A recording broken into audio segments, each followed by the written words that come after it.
COUNTX is used for counts the number of rows that contains a non-blank value or an expression that evaluates to a non-blank value when evaluating an expression over a table. So we can also use it for multiple purpose, like if we have two uh, data table of one is subcategory, another is my data table.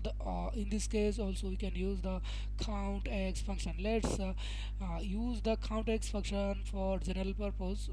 Write a measure like count x equal count x, and then here we need to input the table name. So table name should be data, and then comma, and then input the expression. So which column you want to count. So like I would like to count the symbol, like that. So symbol or sector,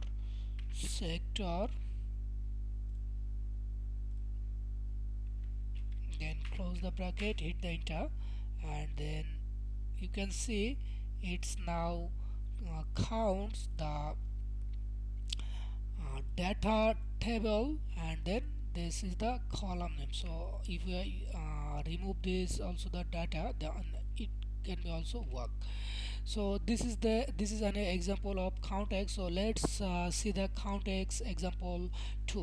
So this is example 1, and then we'll be right here the example 2 for multiple purpose count x.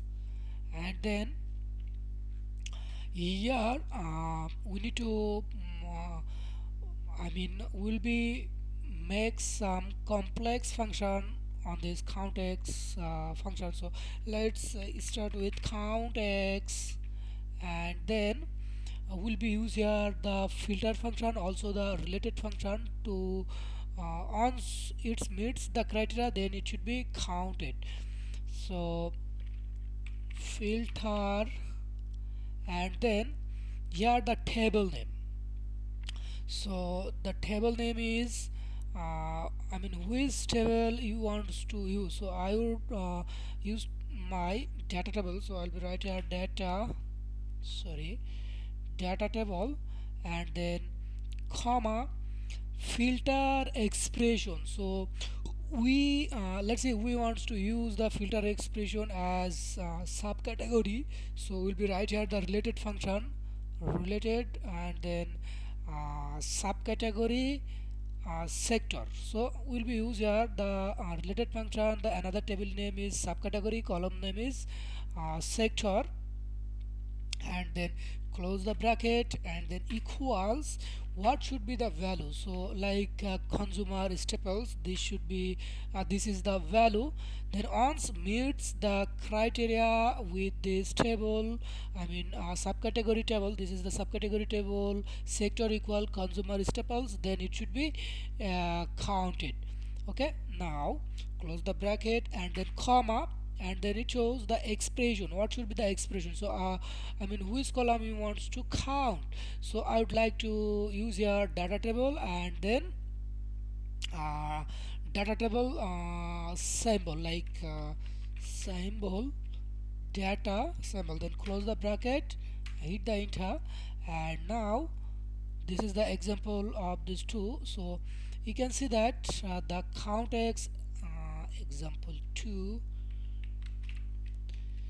you can see that here count x1 it's count some number, but here it doesn't meet the criteria with consumer staples, so it's keeps blank. It's not to be counted. So in this case you can use the count x function. This is the general purpose, the first example, and this is something complex purpose you can use on your model.